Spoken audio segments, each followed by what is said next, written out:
January 27th, 2009. Big storm in the forecast, and I'm trying to get out of town after just getting back into town from Hawaii. And where are we? At the Transportation Museum. Dick Soper, how are you? Great. How are you doing? I'm doing just extremely well. Good. We had a beautiful sunshiny day today. You'd never know it was supposed to snow a foot overnight, would you? This Transportation Museum gets better every time. That's why we came back. We appreciate that. You've been hooked up with him for a while. About 2 years now. Have you really? Yeah. I'm manager of exhibits now and the docent. I give the tours. Oh, isn't that wonderful? Yep. As a matter of fact, we're doing this early in the afternoon, and you already had one tour today. That's right. We had Lakeside Christian School here. A variety of kids from, I think, 5 or 6 right up to teenagers. Do they ask any hard questions? They asked a lot of questions. They're interested in early transportation and things that they used to do for recycling, such as the Model T used recycled wood. No, come on. Yeah, I'm serious. Really neat, yeah. So kids are interested in that kind of stuff today. You know, we've watched all these museums in this campus, as we call it, here in the former Plattsburgh Air Force Base, grow from zero to where they are today. Right. And when this idea was germinated for the Transportation Museum, nobody but perhaps Tony Vaccaro and some angels up there knew what was going to happen. Right, exactly. But here we are in 2009, and look how far it's come since you came aboard. Oh, absolutely. This when I first came here, this is the only room we had, the only building we had with equipment in it and exhibits. Now we have 2 buildings open. We have a model railroad, soon to be a race car room, so we're expanding quite a bit. We're almost 50% bigger than when I first came here. We'll get a chance perhaps to chat with Alice Church a little while later, an old friend who said, wait till you see what our plans are. Oh, yeah. But you got to have plans, and in spite of tough economic times, I think this museum and the others will grow in scope, don't you? Oh, I agree, and I think people they're not going on expensive long trips. They're staying local and coming to local museums. I'm amazed how many people in Plattsburgh have never been here or even knew we were here. How many people in Plattsburgh do you think have never been to the Kent DeLorde House? Oh, I agree. Lots of people. I hear it all the time. Yes. We on Hometown Cable and our little corner and the various programs that Calvin does, we promote the history of this area in every way we can, and we urge the guy on the street who said, I can't afford to go to some other big vacation, go and check out your local history. Right. Come and see the museums, talk to your kids at the supper table, let them know what we have here, and just maybe we'll bring other tourists here, and they'll write their cousins in Oshkosh, you know? Right. Now, okay, where do we want to start? Let's start over here. We can start here with the Ford Model T. Do you want to start with bicycles, or do you want to start with the car here, Calvin? We'll go look at the bicycles, because I was enchanted by bicycles. Just walk in, we'll talk as we go. You know, we all had bikes and dreams of bikes when we were little kids, and I can remember my first Schwinn bike, which, was just a rusted, burned-out Hulk, and I built it up. And then I can remember that it was stolen from me, and the police went looking. We finally found it again, and how thrilled I was, and how many batteries I went through on the horn and the right here, the headlight. Yeah. All right, these are exciting because these babies are 120 years old. This first one over here, the small one, this is a lady's bicycle. It's a Lozier and Yost bicycle from 1878. And it was donated to our museum by Jeffrey Lozier, who is the grandson of Mr. Harry Lozier that founded the Lozier Company here in Plattsburgh. Isn't that amazing? It is, really. And you got stories to tell about how this bike got here. Well, like I said, this one right here was in a museum in Maine, and this and our second Lozier car were owned by Mr. Lozier, and he had them in a museum in Maine, and he felt they were more appropriate here in Plattsburgh because Lozier was founded here in Plattsburgh. Somebody was doing some marketing. That's right. Did you write a few letters and make a few phone calls? Actually, he contacted us. No and kidding. and he said he was very happy. We went and picked up the car. Of course, we were very happy to get it. And we've got 2 of probably only 10 Loziers, 10 or 12 Loziers that exist. We have 2 of them here. I can just picture the excitement with Tony Vaccaro to find a second Lozier and get it in his museum. Yeah, absolutely. He must have been on a cloud for weeks. Yeah. Did he go and get it himself? He did. He and 2 other gentlemen from our museum here went and picked it up in the big trailer and brought it back here. It's a big car, 5,000 plus pounds. So it's quite a car. We watched his car from from when he first bought it to right through to the end when it was completely restored, and that was almost like having a baby. You know? Yeah, absolutely. And to think too that it came back to Plattsburgh. Plattsburgh was the source for Loziers. Yeah. I suppose there are people watching this program, Dick, who have no idea that the Lozier was made here in Plattsburgh and what its history was with boats and motors, Right. and automobiles and racing at Indianapolis, and Right. the fact that one of the old Lozier buildings is still there and a part of the current Georgia Pacific complex Right. on North Margaret Street. Yeah, two of the buildings are, actually several buildings are still there. They are. From the drawings that we have of the plant, yeah. They just tore down the steam plant, which provided steam yes. for all the equipment. The automobile plant is there right on your left as you go up Margaret Street, and the boathouse is on the right. It's on Cumberland Avenue. So that's where the boats were all built. And right next to the railroad tracks on Boynton Avenue, that's where the foundry was. So the bricks that you I see forgot that. along the tracks, yeah. So at least three of the buildings are still there from way back in 1900. Talk about heritage. Yeah, absolutely. Isn't that wonderful? All right, other bikes. What do you got? Well, this bike here, this other one here is around 1865, and they were known for quality. And one of the things about this, the frame is all made out of stainless steel, which is kind of amazing. Very good quality bicycle. The rims are made out of wood. What? Civil War, they had stainless steel? You know? Well, that's what we're told. I have no way to prove it, but there's no rust on that in this part of it. That's The amazing. rims are made out of wood, and of course the rubber tires in the early days were all white because it's raw rubber. That's People true. don't think about cars today. If you didn't have dye in your tires, you'd have white tires. And then this one here is around in 1890, a Lozier bicycle built for two. And the thing that's interesting is here's for the front and the back seat. Oh, So look it at was this. really a With the unique chain. setup. Yep, the chain on both of them. So it's another interesting example of Lozier technology. And these were built in Cleveland, Ohio. That's where their first company started, Cleveland, Well, they Ohio, called it 1880. Cleveland Bicycle, right? And then they came to Plattsburgh right around 1900, and they built the boat plant first. And this right here is a one-cylinder, 3-horsepower Lozier boat motor that was used in the small launches that were built here. Aha. And so this is an example. This is a 1905 model. Only 3 horsepower, but lots of torque. So it would have plenty of torque to get you down the way.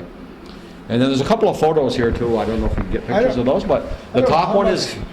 The top one was the farmhouse. They purchased a farm here, where Georgia Pacific is now. That's how they got started. And this was their headquarters of their building, or company. And this was on Margaret Street, and right across the street's where the boathouse was. So that's how they got going with the boats.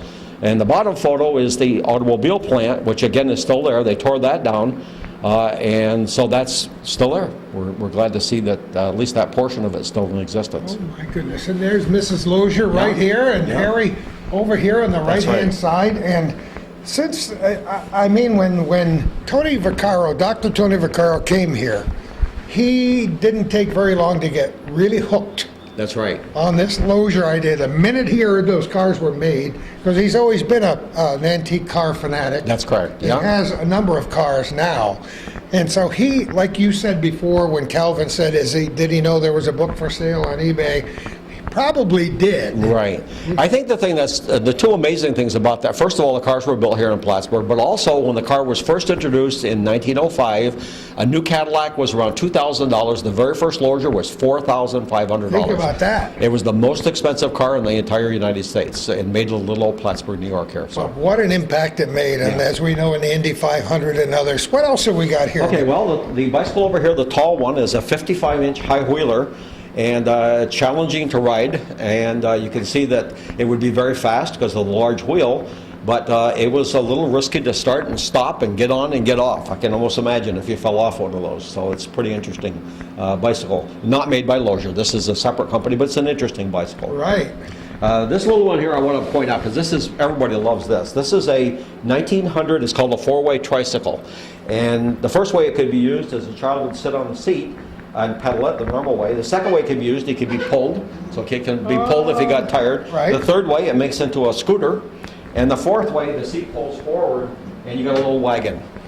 So you think about 1900 and the technology they had Pretty then. good technology. They for used the some- noggin instead of a CAD machine. to do Wouldn't it. you love to see some old movies of a child who was enjoying that? Isn't Right. that great? Yeah. Okay, what else? Well, these other ones, this is a Art Deco bicycle called the Angel Wings bicycle. You see the angel wings where the steps are. Oh, yeah. And then the seat's in the form of a heart. So they were starting to get some more Oh, design to a see, bicycle. I yeah. love it.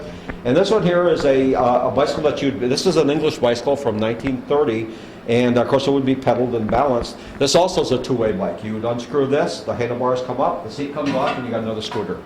So it's another multi-use bicycle.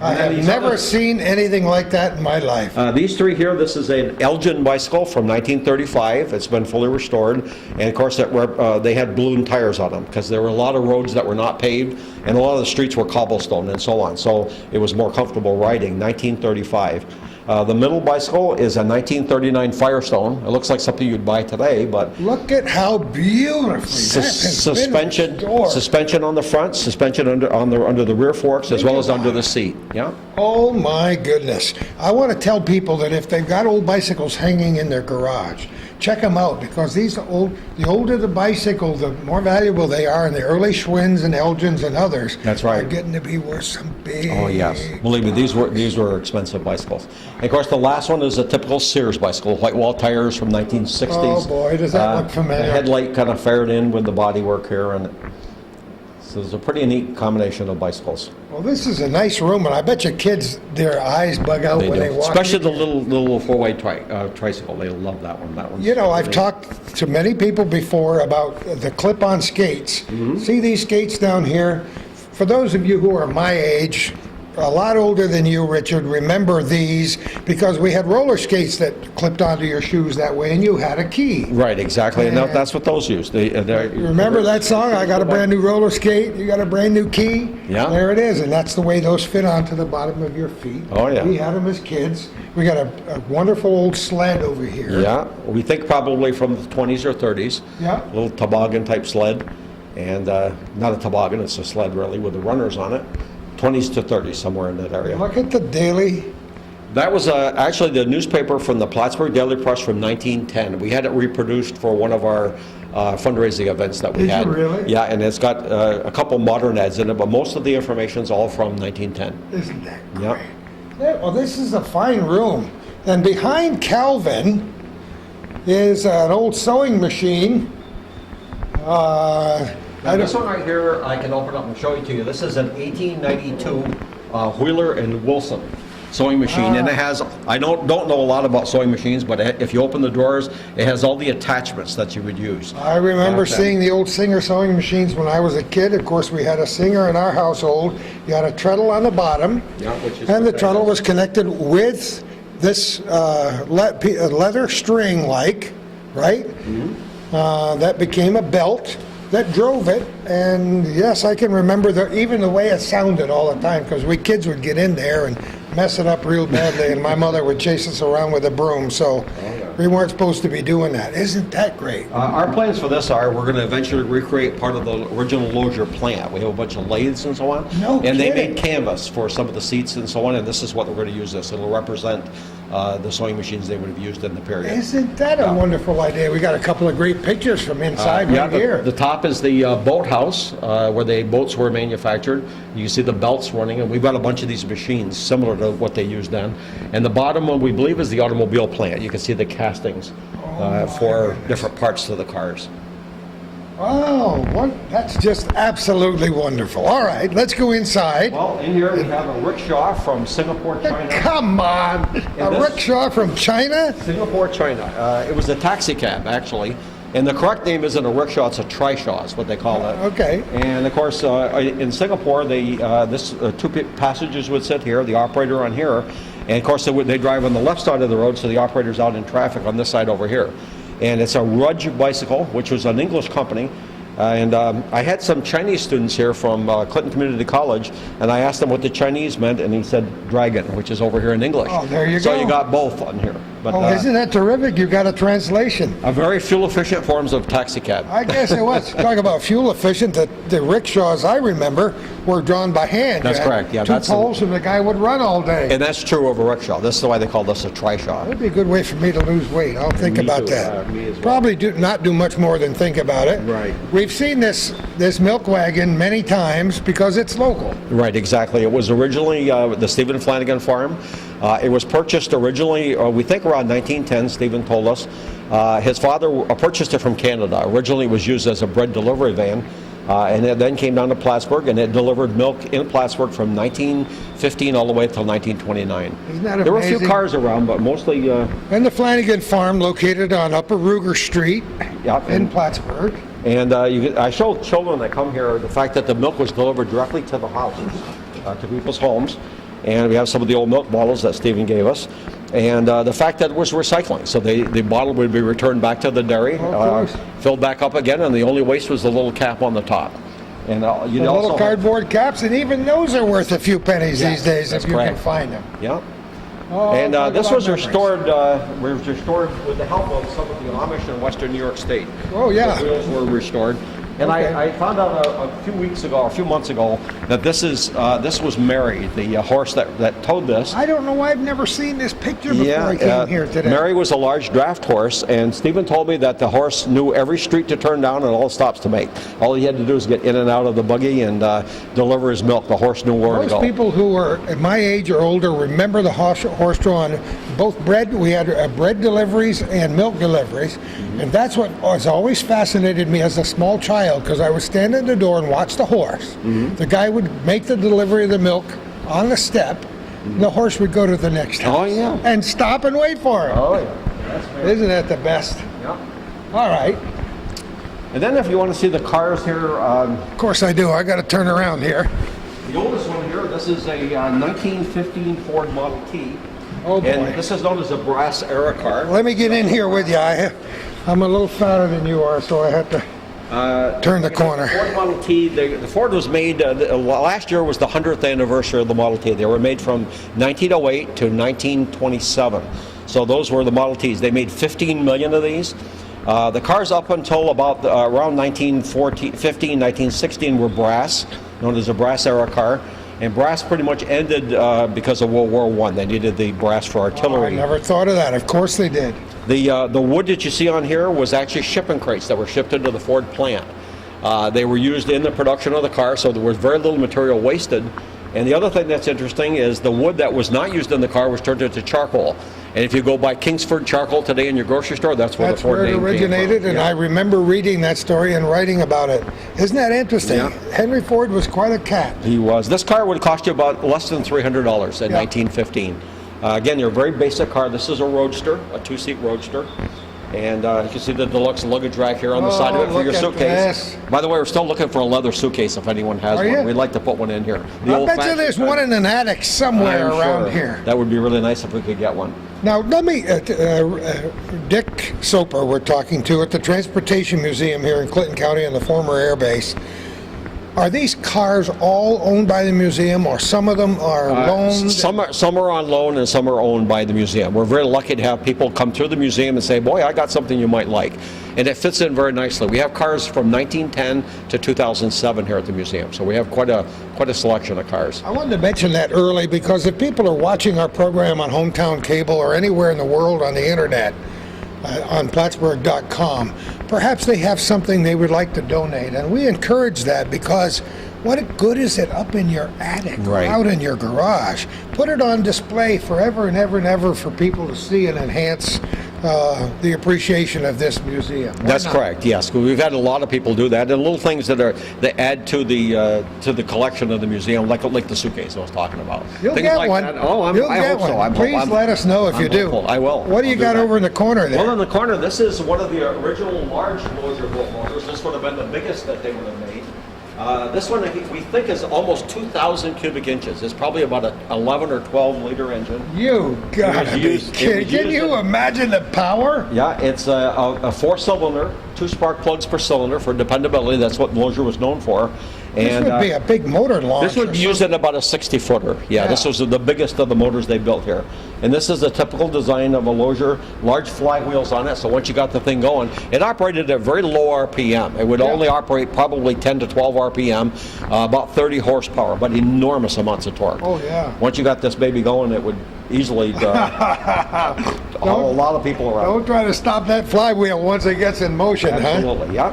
Just think of the early John Deeres and how they sounded, and that's about what Right. that engine Oh, yeah. sounded like, right? I think they call them putt-putts a little bit. Oh, yeah. Well, The next car here, this is a 1921 Model T, and you can one of see the most famous cars Absolutely. ever made. Yeah. Like I said, 15 million made, and there's probably 50,000 of them. I heard that was left now. So there's still a lot of them around. The only car that ever outsold the Model T was the Volkswagen Beetle.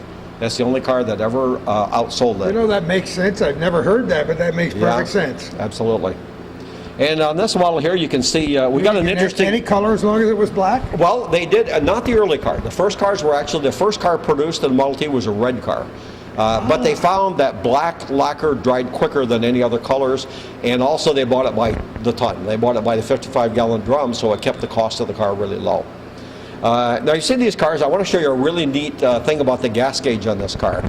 This, I am told, by the original owner, is the original Ford gas gauge. It says, Stick it in the tank. Ford Motor Company right on here. Oh, and my you goodness. Stick it in the tank, read the back, and it tells you how many gallons. Who would ever have one of those left? Isn't that beautiful? Pretty neat, yeah. And this was on the road a couple years ago. That's correct. This is owned by a private owner, and it hasn't been out for a while, but it is roadworthy. All these cars are roadworthy, ready to go. Yeah, we had, of all the cars in here, there's only one that needed a repair. Otherwise, they're all ready to go. No kidding. Yes, they're kept up in good working order. Every now and again, maybe we can get them in a parade or something. Well, we do. I know the We're taking them Lozier out. gets out. Yes, it does. Yeah. And we also had we have a Triumph that we had out in the parade last year. I too. know, that's... Yeah. Whoa, that's absolutely beautiful. All right. Let's pause for a minute and move on. You might want to... From the Ford to the Lozier, from Right. from the humble to the supreme. From the sublime to the ridiculous. Yeah, that too. The Ford, of course, this one here would have cost about $500, repairable by almost anyone. That's why there's so many of them around. Original toolkit came right with the car. That's correct. You could pour your own bearings, 3 main bearings on it. They were Babbitt bearings, and you could pour them in your garage and rebuild the engine. What we have here is the Lozier. This is our newest Lozier. This is a Type 77 1914 Lozier. And the thing about the car, you look at it, it's a grand, large automobile. The Ford would have cost, like I said, $500. This would have cost over $3,000. And this is a time when a new house was $2,500. So this was a very, very expensive car. This belonged to the Lozier family. That's correct. This right here was owned by Jeffrey Lozier, the same gentleman that donated the bicycle, the Lozier and Yost bicycle. That makes it even all the more exciting to have here in this museum. That's correct. One of the things on this car, you notice the pinstriping on here. Right. These Loziers in the early days all had 24-karat really gold pinstriping on it, which is nothing you'd see today. You wonder why it cost $3,000, huh? Right. The Ford weighs approximately 1,200 pounds. The engine's about 177 cubic inches. The Lozier weighs 5,400 pounds. The engine this particular Lozier, being a Type 77, has a 7.7 liter engine. Think about that. Yeah, it's about 460 cubic inches. It's a very large engine in it. Six-cylinder engine. Of course. Of course, again, you would have wealthy people, and this is a big, heavy car, so it would have to perform going up and down hills and so on and so forth. They advertised about 30 horsepower. Most of the engines actually produced almost double that. So you got your money's worth. I guess you did. Now- This is a most impressive vehicle. And this car here, there's 2 Loziers. This is 1914, model 77, 5-passenger touring car. And this one over here is a Type 82, 8.2 liter 1950. So these are 1 year apart. And you can see some of the things on here. One of the things that I find fascinating, this little light over here, this is a side marker light like you have in brand new cars today. And here they had these in 1915. It was an open touring car, so you have lockable compartments to store all your valuables, probably lots of money and diamonds and jewelry and whatever. Side curtains that we close at the side, and this is a 5-passenger touring car. And the difference between this one and this one, they're very similar, but the main difference on this one here is you see the hinges are on the outside. Every year they made improvements. If you look at the newer car, the hinges are fired right in. Hidden, yes, right? Yeah. Oh, yes. This is also, they configured the interior so they could get 7 people in this one. So this is a 7-passenger Model 82. This is a 5-passenger Model 77. Have you ridden in this one yet? No, I haven't. No, Oh, neither one of Richard. them. I haven't had the privilege yet, but I will. You got to make sure, because they're both classics. But Right, wow. exactly. All right. You can see here the engine's compartment's open on this one. And the engine is like I said, this is a 8.2 liter straight 6. It's in 2 pairs of 3 cylinders each. The reason they did them this way is that Today you have a removable head where you would put the pistons in and get it connected to the crankshaft. Sure. Those you had to lower the whole head over the top of the piston, so it was a project. That's why they made them in separate separate gotcha. areas there. The car on the left side of the engine, tires weren't that dependable in those days, even though the car was, and you have an onboard air compressor, so you could air up your own tires. You didn't have to go to a gas station to do that. The other thing about the car too, they have their own little separate battery compartment on the side here. So you didn't have, if you had to jump start it for some reason, you didn't even need to open up the hood. Very, very convenient. Looking at the car again, the side marker lights on here. The car, on this particular car, you see also they were known for the cork running boards, and the floorboards are made out of cork. One of the things I find interesting inside the car, in the front compartment here, is the speedometers over in front of the passenger. Apparently it was the passenger's responsibility to keep track of speed. Oh, yeah. And of course, full lighting on the inside of the car. Now, this being a Type 82, a 7-passenger car, they had what they call today in Dodge vans stow and go seating. That's what they had in 1915. So the two seats would jump right up in the center here, and you have 7 passengers. And of course, this is for your blankets, because these cars didn't have heaters. You'd have enclosed curtains on it, and then the blanket would cover up your legs, keep you warm. Yeah, flap robe. If you come around the back of the car, it's an interesting little thing in the back here. One of the things you find here is 2 spare tires. Like I said, between the onboard air compressor and 2 mounted spare tires, you had very good dependability. But everybody wonders about this little trunk in the back here, and I love showing people this.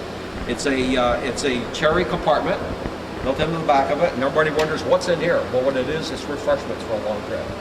Bottles of wine in your sandwich. That's my kind of car. That's right. So this is really quite a very special car, beautifully restored. But the one important thing is, when it comes to restoring the car, it has never been mechanically restored. It's built just the way it was built in 1915, and it still runs beautifully. It's been serviced and so on and so forth, but they really built the car to last this number of years and still have it drivable. Isn't that great? Okay. Next. Our next car, this is a 1918 Dodge, and the Dodge brothers had an important part in the role of the Ford Motor Company. John Dodge was on the board of directors. He and his brother Horace were part of the Ford Motor Company in the first early days from 1903. They disagreed often with Henry Ford, because Henry Ford didn't want to update the cars. So by 1915, they formed their own company, and they started making their own car. This car here is a 1918 limousine. And this is an interesting car because this was built, the body was modified by the Babcock Company in Watertown, New York. They used to build what they call hacks. And you heard the old term about a taxi cab would be a hack. Well, the hacks were mostly built on Dodge chassis. They looked like a station wagon. They had roll-up sides, and they would take the luggage from the train station or the boat dock, wherever it would be, up to the hotels. That's why they call them hacks. But the Babcock, John Dodge had this car built for his 2 daughters for a school bus. And this was built by the Babcock Company. It was converted to a limousine. It was primarily for security for his daughters. And it has 2 jump seats. It has the crystal bud vases in the back. Oh, and, look at that. The windows wound up and down like a train. You pull a strap to wind your windows up and down like the old trains. Yeah. So it's another really unique car. And That's it's the best. interesting to have local history on this. Oh, isn't it though? Yeah. And when people come through the museum, not only are they likely to get a nice tour, but you have everything written out here for people as well. That's don't you? correct. Yeah, if for some reason they want to get into a little more detail, we've provided detailed information. Whoops, just lost Let's power. stop for a minute. Okay. We're talking with Dick Soper of the Champlain Valley Transportation Museum. In case you didn't notice, we changed venues. Yeah. In case you didn't notice, The the power went lights out. went out. And the lights are out in the whole complex, so we decided to go into another building with lots and lots of windows. That's right. And hopefully Plenty of the light. power will be restored and we'll finish our tour there. Right. This is a work in progress over here. That's correct. We're still under a lot of construction, but we decided to put some vehicles in here.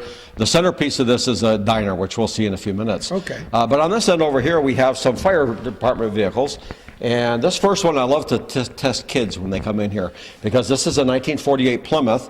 And of course, I always tell kids, what does Plymouth mean to you? And hopefully they're gonna say Plymouth, Massachusetts.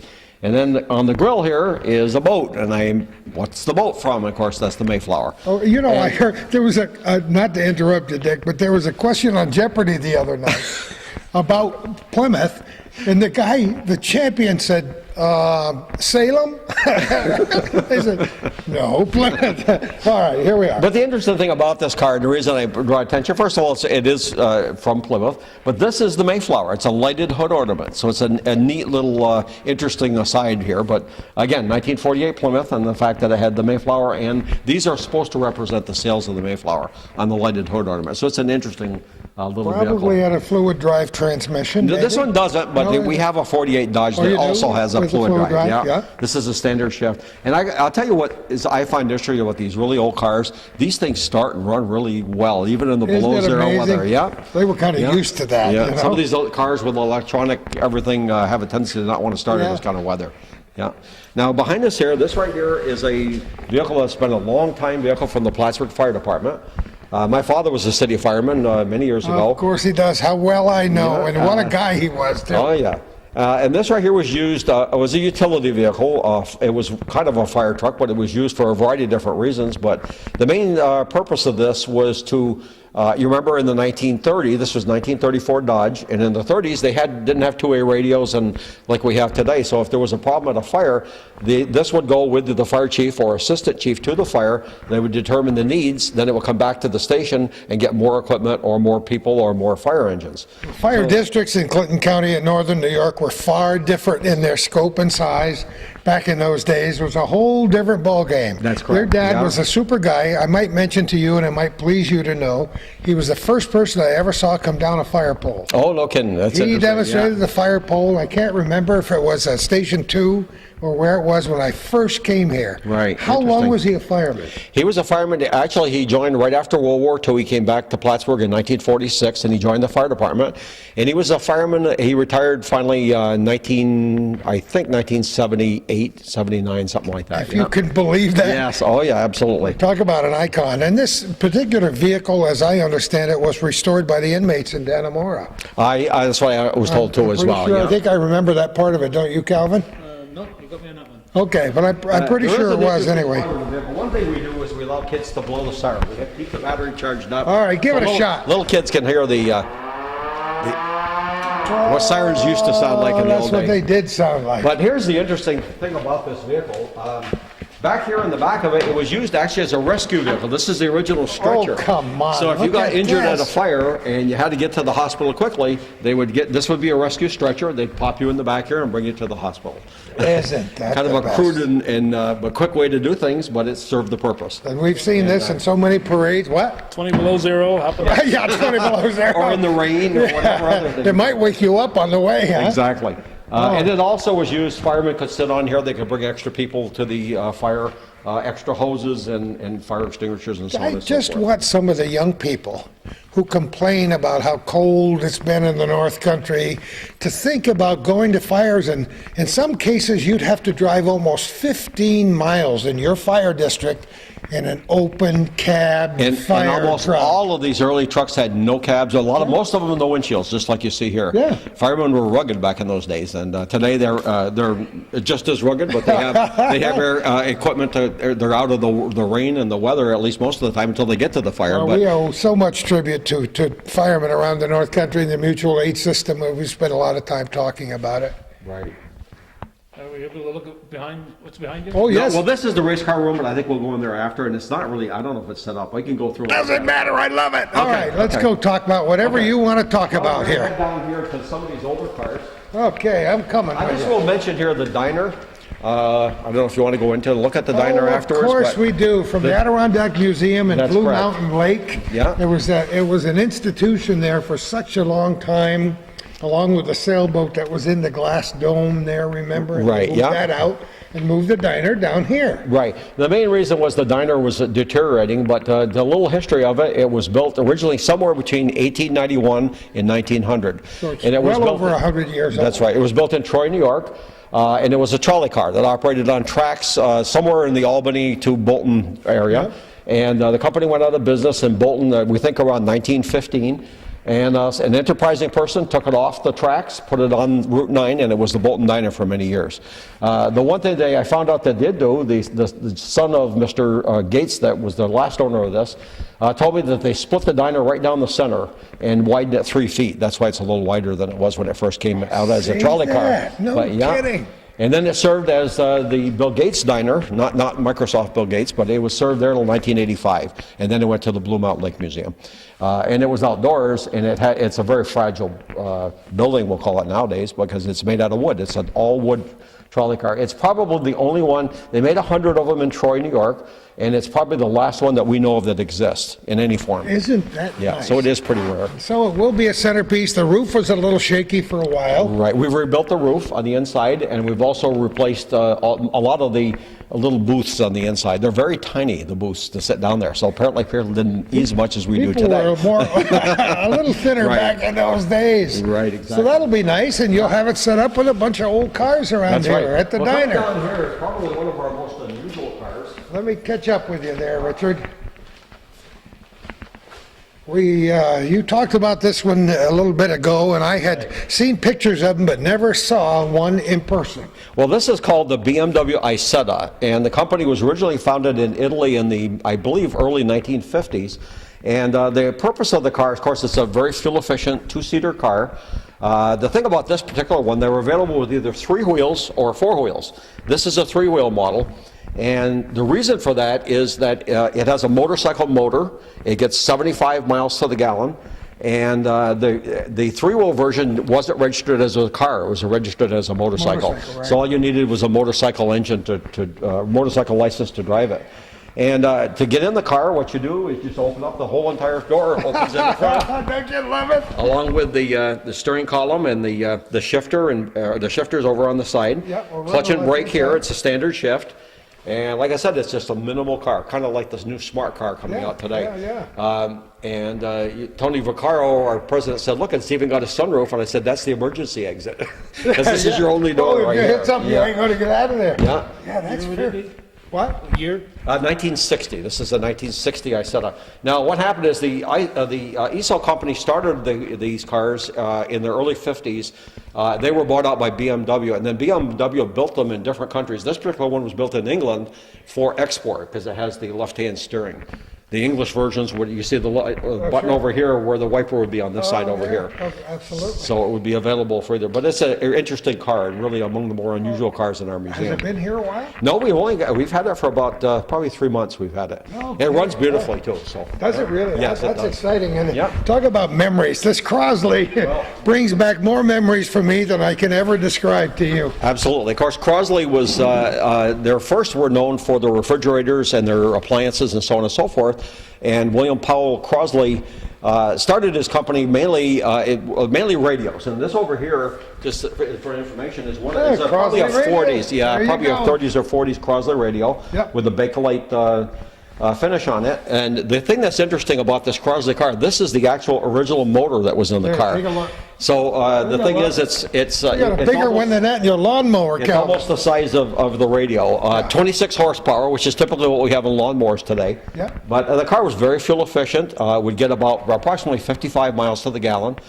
The thing that cracks me up, this was owned by a gentleman in Malone that donated it to our museum, and he gave us the original owner's manual, which was a little book about this big. Come on. A little car with a little owner's manual. Come on. Well, my Aunt Ray in Maplewood, New Jersey had a Crosley, and I can remember visiting her as an early teenager.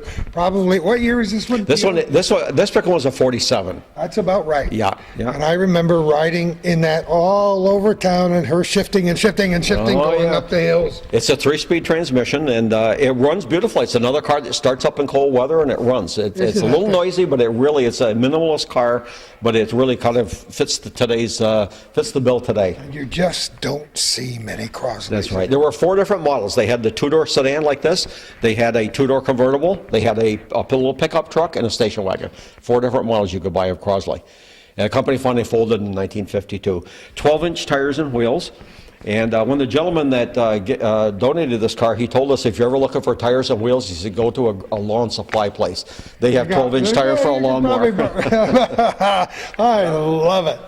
Now this car here, of course, is a 1948 Dodge, and this one has... We know where this one came from. Right, this is John Iannelli and Helen's car that they were married in 1948. They were married in, and has so many celebrations in, and so many parades, and I've ridden in this car. Yeah. A wonderful couple and a wonderful car, isn't Absolutely. It has all the original Mopar accessories on it, the spotlight and the fog lights here in the grille.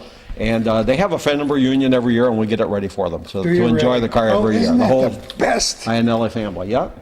So it's really a super car, and this does have fluid drive too. Oh, this yes, has a it fluid does. drive. I remember that. Yeah.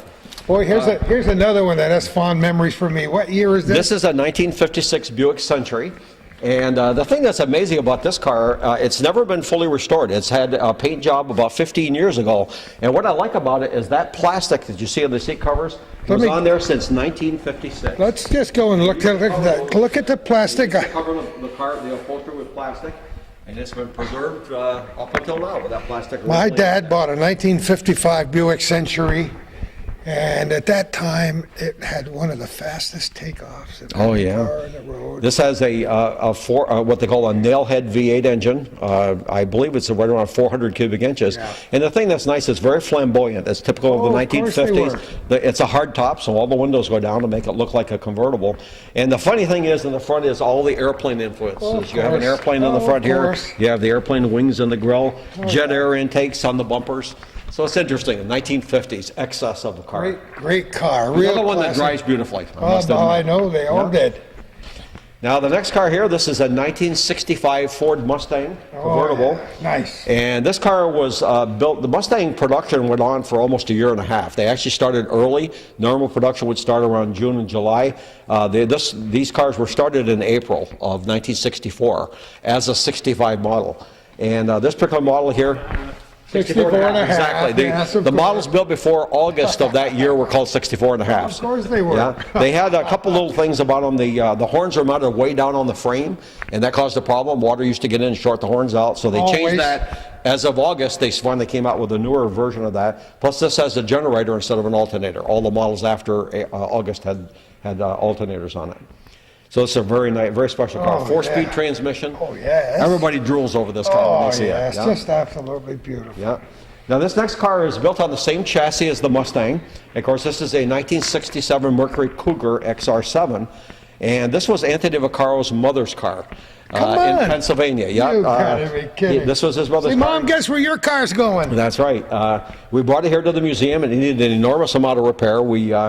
The engine was pulled out. The gentleman, Roy Mays and Dick Jenkins at our restoration shop, broke the whole car down completely into separate pieces, had the engine overhauled, the bodywork all done, and you're looking at a brand new Mercury Cougar XR7. I'll have to show you the engine.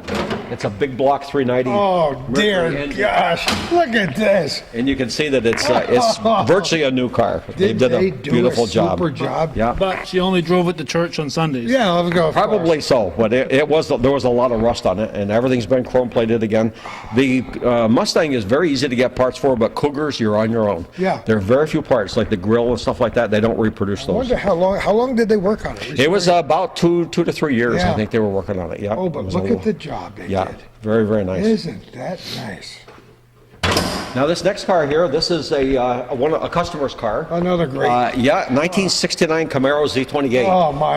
And the thing that's another amazing, one to drool over. That's correct, absolutely. Worth a lot of money. Oh, These are selling for big bucks on eBay. Yeah. This is built in very, very early 69 production. There's a few things on this car that you will not see in most of the Z28s. One is there's no cowl induction hood. They had a domed hood on almost all of them. This is before that.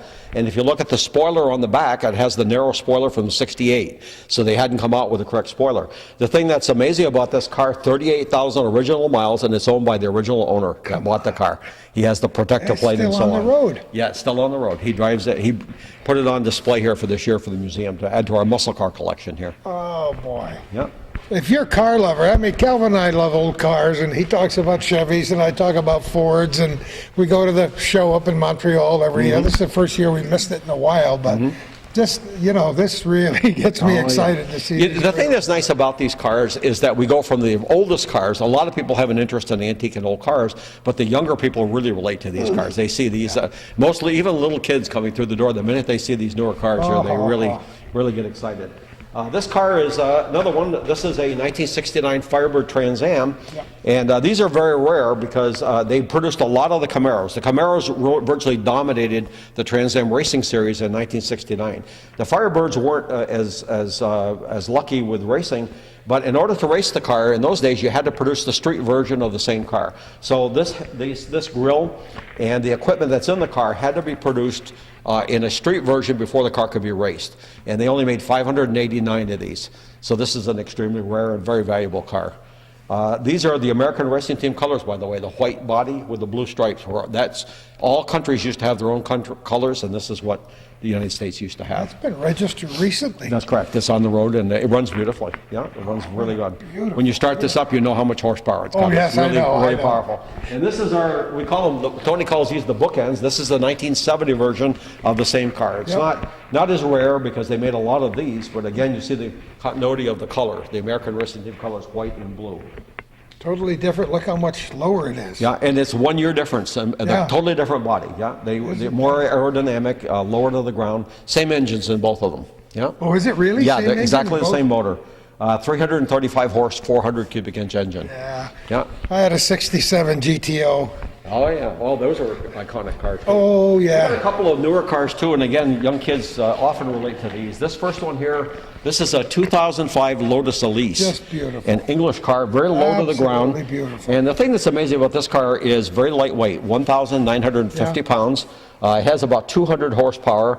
The engine's a mid-engine design, so the engine sits right behind the seat here, right across the Yes, back right. of it. Exactly. A 6-speed transmission. Your behind side is pretty close to the road. You're If you 4 look inches off the inside- ground. When they talk about hugging the road, this hugs the road. Yeah, maybe, it's a yeah. very low car. Again, very fuel efficient. These get over 30 miles to the gallon. 6-speed transmission. The only trouble is an old guy like me has a hard time getting in and getting I out of would, them, but yeah. they're still equipped. But if I ever got in, you wouldn't get me out. You'd have to serve me lunch, because that's a beautiful vehicle. And our last car here on this side, this is a 2007 Porsche GT3. And this one, of course, is a modern muscle car, a supercar we call it, really.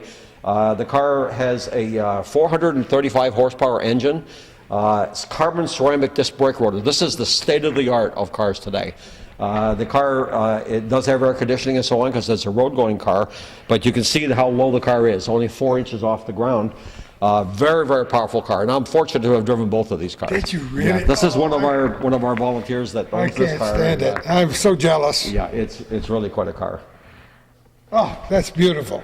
All Okay, right. then we can go over into our race car room, which isn't complete yet, but We don't care. Yeah, We okay. don't even care. You've got such a wonderful place going here. I want to come back here with your permission every now and again We welcome you. to update the folks, to see that there is progress. The lights are on. Wow. Okay. Okay, our first car here is a kind of a bedraggled looking thing. It's what it is. It's a 1920 original single seat Model T race car. And this was located down in Long Island. It was a dirt track car raced on the dirt tracks of Long Island. Long Island had a lot of racing in the early days. People don't realize that. Well, they had a nice bunch of people that would come from New York City. You sure. could get the trains out there and go to. Yeah, so they had a lot of tracks lot on of Long it. Island. Yeah. And this car was not running when we got it. So what we did is you notice the engine's out of it. We have it over in our restoration Oh, you do shop. have the yeah. engine. And we're in the process now of getting the engine running. And you can see the seat's not all that comfortable. It's a tractor seat in here. Oh, yeah, we've But what seen we're going to those do, too. we're going to bring this to vintage racing. So we're not going to do a full restoration on it. We're going to get it running, get it operating, and it's a real interesting timepiece from the 1920s. Just the best. Absolutely. Yeah. Now we have the other contrast. This is a 1925 Model T racer. And this has been at the museum for quite a while. This one here is a Model T race car also as well. And See this the driver?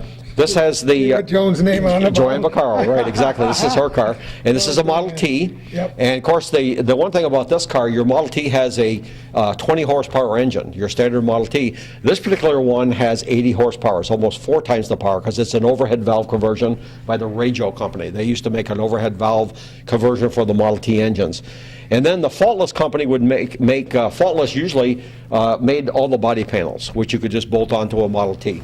And you notice this is a 2-passenger car. A lot of people don't know that the early cars, they raced these for 24 hours at a time. Oh, sure. So they were long races, and you'd ride with your mechanic on one side and you drive on the other side.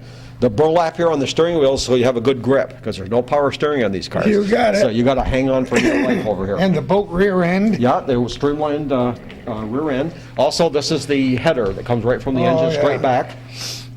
And this is also licensed for the street. In fact, we had it out this past summer. We had it. It's been in several things. We had it in the parade. It also went down to Briarcliff, New York, to an event, and now it sits in our museum. Okay, this last car here. This represents modern race car. This is a car that Michael Parsons used to race at Airborne Speedway. Oh, yes. And the car is a modified car. You can see that with these big wide tires on, it's 8 feet wide. It's very good for handling. The car has a Pinto, 1973 Pinto body on a custom tube chassis. The engine's a 650 horsepower Corvette L88 engine in it. So it's a very fast car. So this represents from 1920 to the 1980s.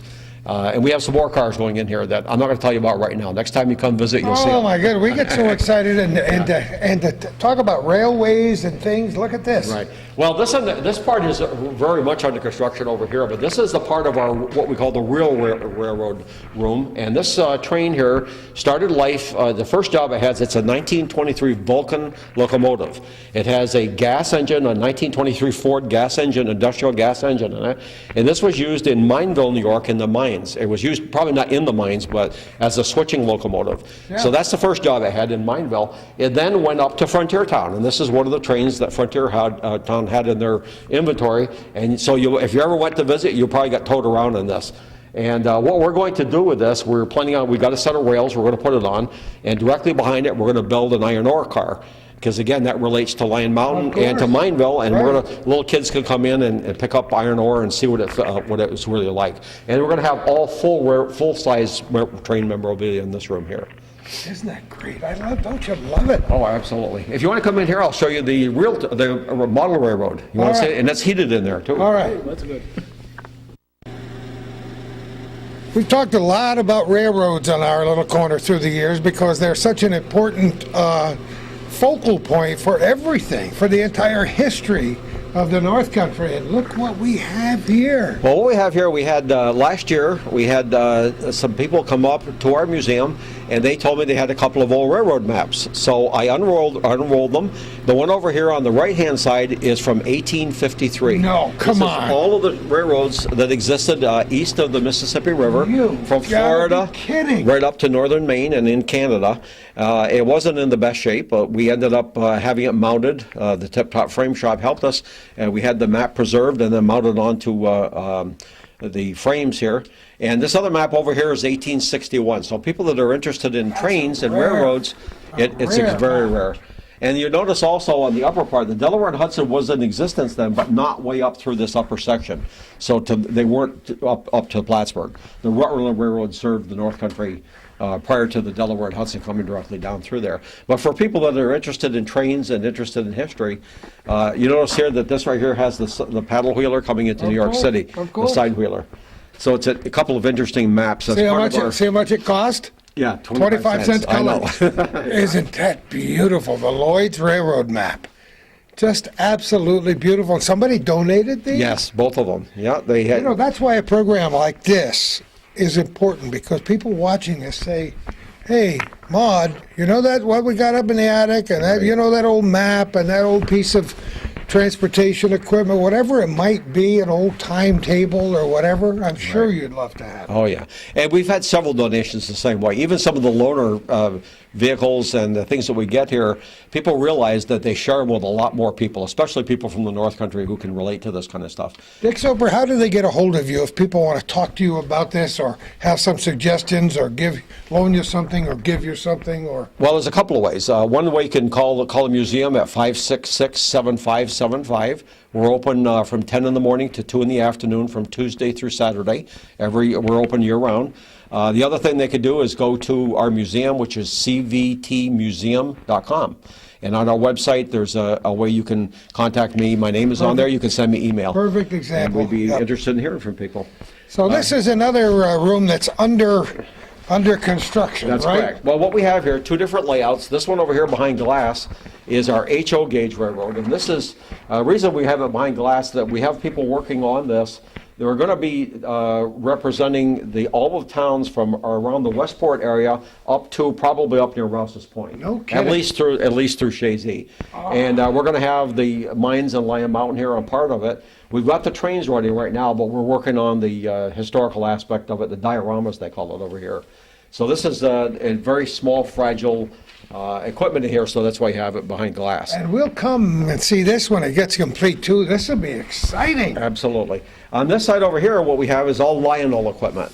And a couple of things here that are interesting. If you take a look at the mural pointed in the back, this was done by Bill Crosby, a local artist. A good friend and teacher at the college for so many years. Lives in Beekmantown. What he's done, he's just donated his time and he painted all this. And these are all the mountains of the Adirondacks. Whiteface Mountain is the tallest peak over there, and then all the other different ones are over here. And what we're going to have is we're going to have a guide in the front where kids can actually look at the mountain and then identify the actual mountain. Isn't that great? So it's going to be historical. A little bit of true history. And then at the far end of it down there, where you see the styrofoam, we're working on that. That's going to be Polka Moonshine, where you're going to have the tower at the top of Polka Moonshine. And yeah, and that way you're going to have some climbers climbing up it. And this is kind of it's a loose interpretation of the Plattsburgh area, not exact, but it's loose. We had one time a roundhouse in Plattsburgh. Therefore, we have the roundhouse down there. And there used to be, years ago, the Plattsburgh Traction Company, so we have a little trolley car. I'm going to get this working for you here in just a minute. We've also got a little village down here. We're going to have a drive-in theater at this end of it. We've got an event coming up this Friday where we have some toddlers coming. And so the trains on here right now are Thomas the Tank. So when I start this going, you'll be able to see it. Want to see a token for the Plattsburgh Traction Company? Oh, no kidding. I had two of them in my, happened to have two of them in my pocket today. That is amazing. Yeah. Not knowing that you would talk about it. Yeah. The trolley company turned into a bus company for a while. And Right, yeah. Isn't that great? This is going to be so fabulous. Absolutely. There's going to be a lot. This is going to be very interactive with children. We're going to be able to come up to this and push buttons and make all kinds of equipment work, where, like the coal cars will be emptied. We've got a milk car over here that some people take the milk out of it and so on. And there's going to be lots of interactive things for kids. We're planning a drive-in theater down at this end. Are you really? And you're going to actually have movies playing. Oh, no, come on. Yeah, oh, yeah. We're hoping to get some of the old movies on videotapes. Sure. So this is really, and I'll tell you, you talk about kids, but adults like this every bit as much as kids. How well do we know? Calvin and I have done a number of television show interviews with the local clubs, the model railroading clubs. Right. Some of their members are here helping us with all of this layout. Yeah, this is the greatest. Let me throw the switch here. And you the train's running. Oh, here we go. There's two of them here. The trolley car you can see in the center. I see it. It goes back and forth. It comes to one end and it goes back into its trolley barn at the far end. And then the other train should be coming around. One of them. And the trolley barn's in Plattsburgh. We're on South Peru Street. Yep. Oh, he's got the controls over there. Well, one of them isn't moving right now. But Never mind. We're lucky to have power. We didn't have power 20 minutes ago. yeah. Oh, that's truly exciting. All the little kids are going to watch this and just wait until how long will this take? This will take quite a while, won't it? Well, we've been under construction here for, we'd actually got the room constructed this last spring. So we've been working on it a little bit of the time, and we have to do the infrastructure work, which is the wiring, the tracks. That all has to be done first. But we've already bought some of the scenery for it, and that'll be installed here as we go. So it's a work in progress. We hope by midsummer to have a lot of the scenery done over here. But this is really something, this is kind of the cream on top of the strawberry This will be a shortcake. permanent display. And that's correct. That's going to be permanent. We're trying to show all the different areas of transportation One of the things we're excited about, we have the Weather Wax reproduction ferry from 1830. Oh, yes. That's also coming here on our property. Oh, yes. It used to be on the lake, but it's very costly to operate it, so we've decided to make it a permanent exhibit. And that's going to be in conjunction with the quadricentennial of Lake Champlain. That'll be part of our exhibit for that. It's interesting for people watching this program just to think about how many different things are connected with transportation That's since correct. the beginning of time. That's right, yeah. From the Indians, we're trying to get from the Native Americans that were here first. They use coarse birch bark canoes and so on, and we're hoping to get one of those on display Wouldn't that be as nice? part of this exhibit, which will be represent 1600s and up. And then the Weather Wax represents around 1830.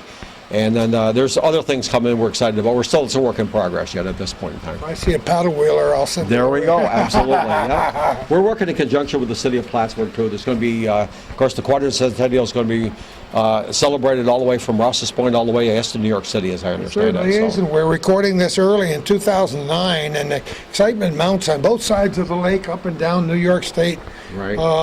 and Vermont as well, because that's 400 years That's correct. Yeah. ago. Very So much exciting. history. Yeah. We do have a lot of history. Were you always a history buff, Rich? Yes, I was. Yes, I've Really? always. I was born here in Plattsburgh, and the only thing that amazed me is that I didn't know about the Lozier existing until I found out in Reno, Nevada. So that's why I'm trying to Come spread the on. word. I did, seriously. I found a 1905 Lozier at the the Vilhara Car Museum there, and that was the first time I heard about it. I heard a Lozier place, but not the car. So I decided that when I retired, I'm going to try to spread the word as much as possible, and that's what you folks are helping us do. Isn't about that- the Lozier name. Yeah? I've spread the Lozier name all over the country wherever I go and go to car museums, Mm-hmm. ask them why they don't have Lozier memorabilia. And finally, many years ago, they got a Lozier hood ornament at a wonderful museum called the Heritage Plantation at Cape Cod, Mm-hmm. near Sandwich in Cape Cod. That's all they have, but Oh, wow. at least they Yeah. got a hood ornament. right? Representation, yeah. That's great. Well, Loziers are not, a lot of times they're not known throughout the United States because there were a total, a lot of people don't realize by 1915 there were 300 car manufacturers, and up to now there's been 1,500. So lots of names have come and gone during those years. That's a name that will last. If you and Tony and the rest of the people here have anything to do with it, that name will last Oh, forever absolutely. and ever and ever. That's my job from now on, now that I've retired. All right, now that we have lights, we can move out of this building. Sure. All right, let's do it. Okay. And we're talking with Dick Soper at the Champlain Valley Transportation Museum. And they said, let there be light. I don't know if Alice was responsible for it, but we got our power back in. Whoever did, we thank them very much. I love it. All right, where were we? Okay, we were coming up to this car here, which is a 1923 Dodge. And the Dodges were, and again, this is 23 is the Roaring 20s. You can see white wall tires, solid steel How many wheels. of these have we seen in movies? That's Aren't they correct. great? And you see also here, George is driving this with his raccoon coat, so Oh, he's the yeah. driver of the car. So this is Roaring 20s, bright colors the Dodges had, very cheery automobiles as opposed to the dreary looking black Fords. I like to draw attention to this windshield wiper on this car because everybody gets a crack out of this. This was invented by a lady named Mary Anderson in 1910. She was going on a trip to New York City, and she was on a trolley car, and it was snowing out. It was in December, and the trolley car operator couldn't see where he was going. He kept rolling the window down and scraping the window with a brush. She went back to Atlanta, Georgia, and invented this first manual windshield wiper. And Mary Anderson's company still exists today, the Enco Windshield Wiper Company. Enco, If you go to an auto yes, parts of store. course.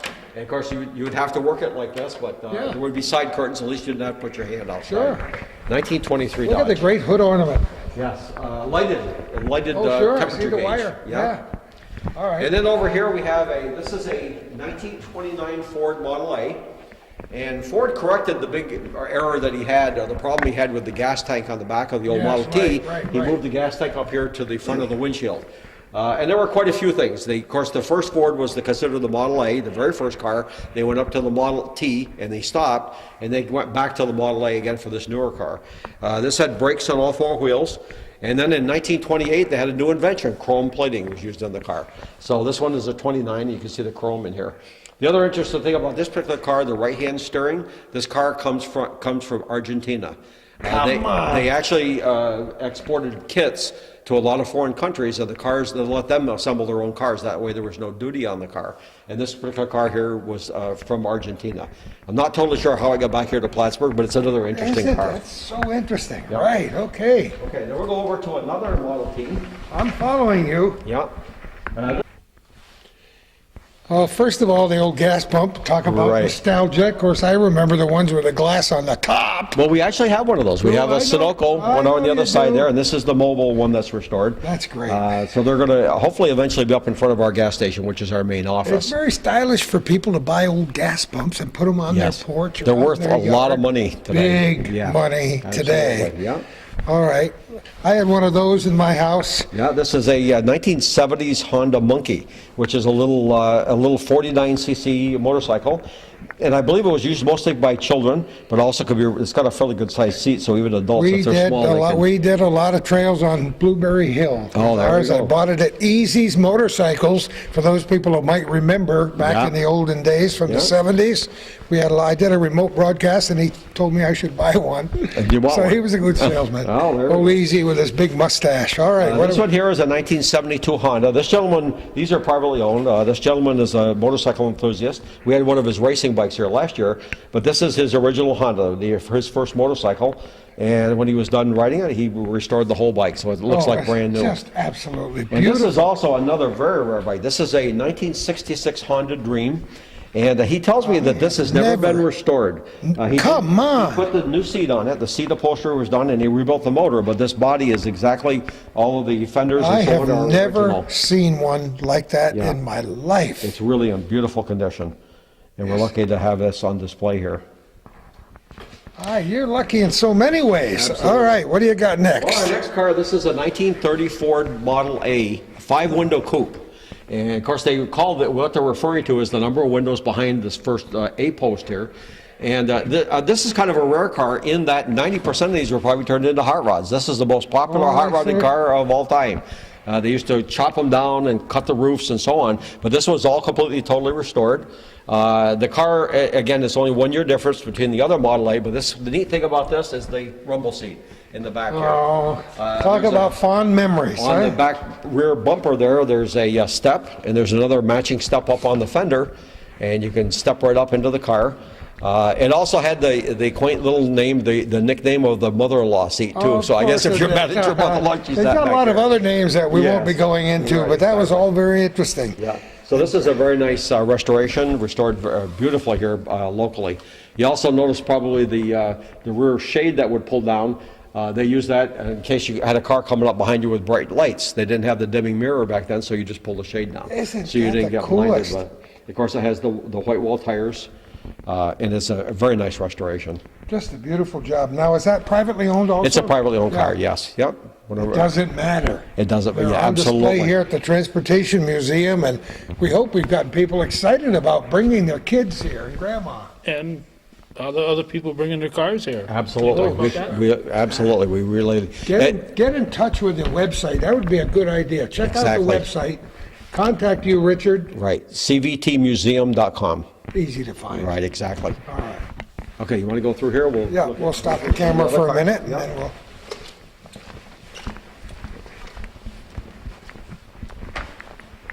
Okay, this one right here. Wait a sec. Oh, we're on, all right. This right here is a 1924 REO Speedwagon. And I usually kid patrons that come through here, and I tell them if you Google REO Speedwagon, they think it's a rock group. That's what Google thinks it is. But of course, this is a real REO Speedwagon. And the name Rio stands for Ransom Elias Olds. He founded Oldsmobile in 1901, and he eventually sold his company to William Durant, who founded General Motors in 1909. He continued to produce cars, and he had to use the name Rio, REO, which is his initials, due to the fact that he couldn't use the name Olds anymore. But this is an interesting vehicle, formerly a delivery vehicle for the Plattsburgh Motor Service Motor Service. from 1924. The church name, tremendously familiar with Plattsburgh Motor Service and That's many other correct. ventures here Yeah. for a long, long, long time. And the name Speedwagon comes from the fact that there was the gentleman, Mr. Olds, that owned this I had some friends that work for the New York Times, and New York Times was looking for a very fast delivery vehicle, because most trucks were lumbering, slow vehicles geared way down. And this particular vehicle was developed as a high-speed delivery vehicle for the newspapers, because the newspaper can't be delivered the following day. So that's why they made the speed wagon. Wood spoke wheels, Yep. maybe a thermometer on the hood ornament. That's correct, yeah, a motometer thermometer. that great? It has a crank too, if you had a crank. Oh, if of you can't get it course. started. Very dependable vehicle. That's a nice vehicle. I love that. The next one here, of course, from 1941 through 1945, motor vehicle cars were not built, and all the car companies went to produce military vehicles for during the war. And this particular vehicle here is a 1942 Willys Jeep. They were made by two different companies. Ford Motor Company made their own version, and the Willys version. And I've seen both. One of the volunteers here at the museum owns the Ford version, and every part on it has the Ford stamp, so you won't confuse the two, because they're not compatible with each other. But it's an interesting vehicle. Yeah. And again, this is a plate. That's right. This right here was another visitor to the museum. In fact, the same gentleman that donated the maps to us. He had come previously to see the maps, and he said, "How would you like a Jeep for your collection?" So he donated this to us. Isn't that amazing? Wonderful. This Here's one of my favorites of all. Yeah, this right here is a beautiful car. It's a 1949 Riley RMC Roadster, and Riley primarily made sedans in England. However, they decided to go into the export market, and they made this particular model, the RMC Roadster. It's a 2.5-liter four-cylinder engine. It was originally designed to compete somewhat with Jaguar. It has the kind of the lines of the early Jaguar. But the thing that I'm amazed about this car, it's a completely aluminum-bodied car. After I had World War forgotten that. Right, Yeah. after World War II, a lot of the buildings were destroyed, and there was a shortage of steel, tremendous shortage of steel, that lasted all the way up into the 50s. So therefore, what they did, they had been producing lots of aircraft, which are all mostly made out of aluminum, and so this is a completely aluminum-bodied car. For younger people, notice the bumpers on these older cars. Well, many of the bumpers are concealed these days. They're made to bump. Yeah, these were made to bump. And how many times did we see somebody by the road, somebody stood out back to see if the bumpers match? Right, exactly. And To push them. You'd push them to get them started. Right, Can you exactly. imagine doing that today? No, $2,000 damage. Exactly, yeah. Oh, yeah. That's a great vehicle. That's a wonderful Beautiful vehicle. colors, too. Oh, I love that car. Outstanding. This is another visitor to the museum that put their car on display. Now, this car here has some local Plattsburgh history. This is a 1953 Triumph 2000, a saloon, they call them in England. And this has local history because this was owned by the first commander of Plattsburgh Air Force Base. And the commander... Mall? Pardon me? Robert Mall was the first. Probably, I don't know his name. Yeah, okay, that probably was him. Robert Mall. And he came here, I believe, in 1957, and this was his own personal car that he brought here. And it's another completely aluminum-bodied car, typical of the other car here. And it's right-hand drive. And these sedans were never, the only Triumphs exported to the States were the sports cars. The TR2, the TR, up to the TR6. I'm going to have to talk to his wife, Maureen, has Right. directed so many dramas and plays and musical events here in the North Country, and I haven't seen her in a while, but I'll have to ask her. If Well, they the own story this that I car. was told, we actually ended up purchasing this from Dave Favreau, the county sheriff. Oh, Dave's a good And friend. the way the story goes, as I understood it, Dave Favreau at one point was the paper boy to the base He commander. probably Yeah. was, and So I thought he that's the way the I story thought he was into matchbook cars and Corvettes, so that's a surprise if he had this one. You also might notice here the fact that Of the course. capability of crank starting this car. Yeah. That's way back into the 50s. Isn't that the best? Oh, that's beautiful. And the last car here, of course, this is a 1967 Jaguar XKE Roadster. And they were made into several series. This is called the Series 1 car, which were six-cylinder cars. A lot of people consider this the most beautiful car design of all time. It has the headlights under plexiglass. This was the last year that was allowed. The federal government was not, because of snow getting on it, they didn't allow them under glass. And you also notice the car is very streamlined. It also has 3 windshield wipers to clear the windshield on the car. Sorry about that. Go pause. Yeah. Richard saved a coup de grace for the end. What have we got here? Well, what this is a 1910 National race car, and this is the oldest car in the museum collection. This car, National, made big grand cars, kind of like a Lozier.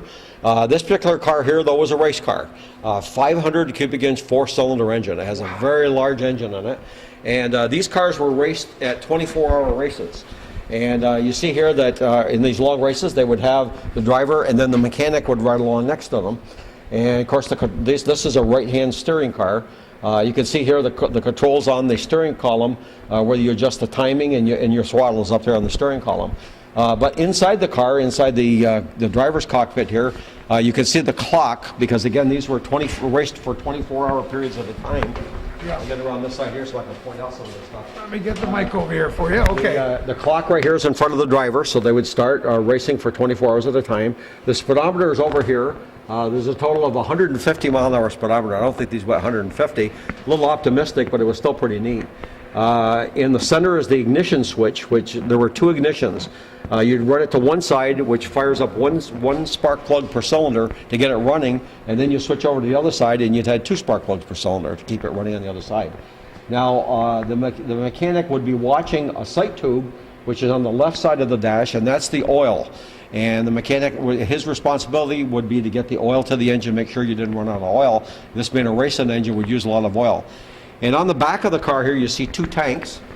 This is the oil tank in the back, and then immediate forward of it is the gas tank. Now, what the mechanic would do, like I said, he would pump oil into the engine. The other thing they had to do is if they came to a steep hill, this is a gravity-fed tank. So what he would do right here in the center, this is an air pump. And he'd start pumping furiously to pressurize the gas tank so you could go up the hills very, very fast. And it would work. And it would work. It worked beautifully. And like I said, this car right here, we just brought it back this past summer to Briarcliff, New York. There were Briarcliff races in 1910, and a national did compete in one of the races at that place. So we brought it down for them to. Yeah, I bet you they were tickled to see it down there at Briarcliff. Absolutely, yeah. Oh my! In fact, we'll probably get invited back again. But this is a really dramatic-looking car with a red color, the beautiful brass trim on it. Black pinstriping. Where did it come from, Dick? I don't know the history on this car, to be honest with you. Oh, my goodness, it's fabulous. It is really a stunner. And what we plan on doing, this will be going over to the race car room once we get the room completed a little further. Are those 20-inch wheels, do we know? I think those are probably, I believe they are. In fact, I could probably see 38 by 4.5, so the 38-inch wheels. Look at that. Large drum brakes, mechanical brakes. Of course, there's the conventional brake pedal on it, and this is your spare tire. Rearview mirror mounted to the spare, which is Don't you love it? Multi-use, multitasking. Yeah. The shifter's on the inside, and the outside is the emergency brake. Of course, this is the horn. Can't quite squeeze it enough to make it work. Isn't that amazing? Got a brass horn out here on the front of it. I wonder if it's leaking somewhere. It probably is. You're doing better at it than I do. There you go. We're pretty good at that. I think any bulls in the area would go a little crazy over that, wouldn't they? So this is, like I said, this is the oldest car in the museum collection, and this will be a part of our race car room once we open that up, which will be hopefully in the spring. We'll have it completely finished over there. This is beautiful. Now, we're going to talk to Alice for a few minutes and wrap up our program, but you're the best. Okay, I got to thank you shake very your much. hand. I've learned a lot today, and I've got more excited than I should for my age. Well, so I guess you were a success. Glad to have you here, and the public too. Everybody that sees us, come on down and visit us. We've got a very interesting tours, and hopefully the weather gets a little bit better. We won't deal with the cold. More and more people will come. You got it. Thanks so much, Dick You're very Soper. welcome. Have a great day. Okay, you too. You know everything. All right, we're on again. Okay. Alice Church, how are you? I'm well, Gordy. Nice to see you. So delighted to see anybody at my age. Yeah, well.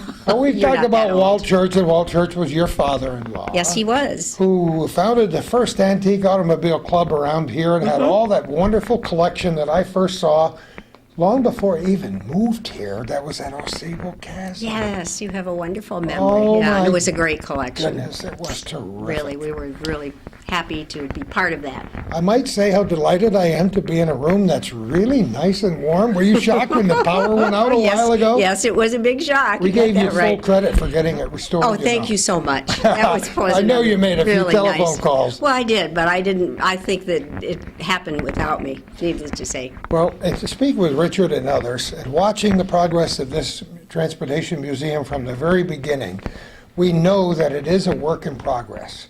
A wonderful, exciting, inspirational work in progress. And every time we come here, I'm so enthused. Oh, we're wonderful to have you The here. job isn't finished yet, is it? No, it's not. Let's look over here on the walls and you tell me what's happening.